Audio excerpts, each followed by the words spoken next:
Welcome back to the Caregiver Minute, where every weekday family and professional caregivers gather to refine their skills, gain inspiration, and prepare to serve. One of the terms that you hear thrown about a lot these days is emotional intelligence. And yet most people have kind of a vague idea of what that means. We understand the word emotion and we understand the word intelligence, but what exactly is emotional intelligence and why is it so important? In fact, why do I believe that it's the defining characteristic of great leaders? One of the things people express a lot of frustration about in life is, how do I get this person to do what I want him or her to do? Whether it's a parent with a child or a coworker influencing another coworker, someone in a position of leadership, or a family or professional caregiver trying to influence other people.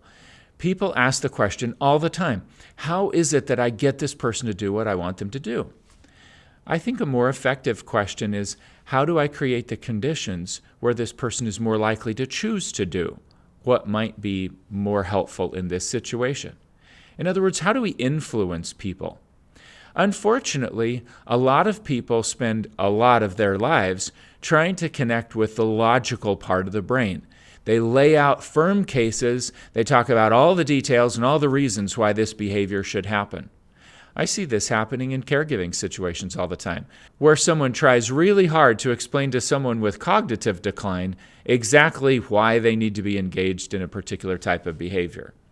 It usually doesn't work very well at all. What works better is connecting with the emotional part of the brain. In fact, even for those who aren't living with dementia, connecting with the emotional part of the brain is essential.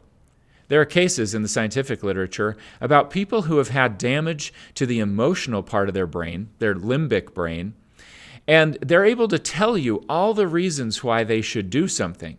They just can't initiate action. And that research has helped people begin to understand that it's really the emotional part of their brain that moves us forward into action. Now, I don't want to oversimplify things. The whole brain is really involved in making decisions and moving forward and perpetuating action.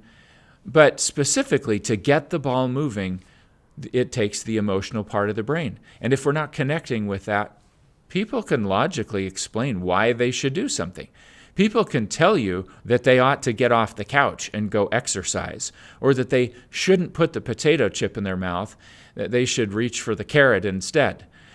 And yet it's really hard for them to do it unless they understand that this is about the emotional brain and how things feel more than the logic of all of it.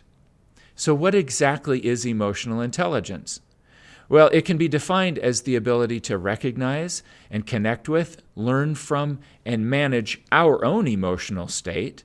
So we have to be really tuned into what we're feeling and why it is that we might be feeling it.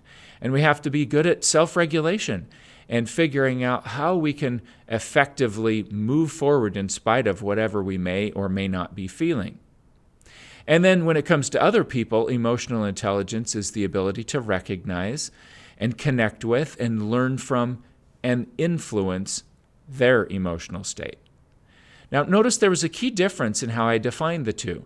When it comes to our own emotional state, we can manage that.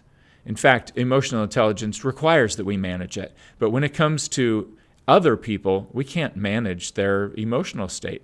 We can only influence it. That's why many audiences around this country have heard me say, I think it's ridiculous that long-term care has this thing called a behavior management plan, as if you could manage someone's behavior. I think they should be called behavior influence plans, because that's really what we're trying to do. Now, there's a lot more to this topic of emotional intelligence. What exactly would be the domains of emotional intelligence that we might want to focus on? That's going to be our topic for tomorrow's episode of the Caregiver Minute. But for today, I invite you to consider how tuned in you are to your own emotional state. And when it comes to interactions with other people, especially those where you're struggling a little bit, and you find yourself saying, dang, how do I get that person to do what I want her to do? I invite you to take a step back and ask, am I really connecting with that person emotionally? Or am I just trying to logically explain all the reasons why this thing should happen? I hope that gives you some good food for thought, and I hope you'll come back tomorrow where we talk a little bit more and take a deeper dive into emotional intelligence. Thanks for watching. Have a great rest of your day.